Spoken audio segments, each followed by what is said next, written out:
Hello বন্ধুরা, কেমন আছো সবাই? অ্যাঞ্জেল বেবির আরও একটি শর্ট ব্লগে সবাইকে স্বাগতম। আজকে মাম্মামের অন্নপ্রাশন।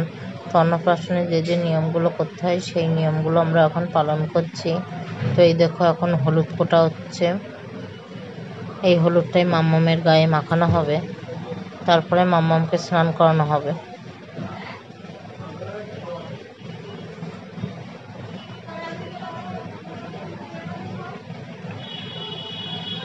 এই যে হলুদ কোটা চলছে।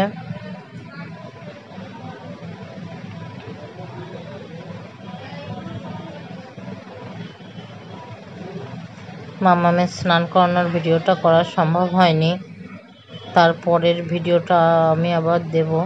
তারপরে যেগুলো হয়েছে, যে নিয়মগুলো হয়েছে, তো হলুদ কোটার পরে মাম্মামের গায়ে হলুদটা মাখানো হয়েছিল, তারপরে মাম্মামকে স্নান করানো হয়েছিল। তো আজকের ভিডিওটা এইটুকুই। পরবর্তী ভিডিও দেখার জন্য অবশ্যই চ্যানেলটা সাবস্ক্রাইব করে দেবেন। সকলে ভালো থাকবেন।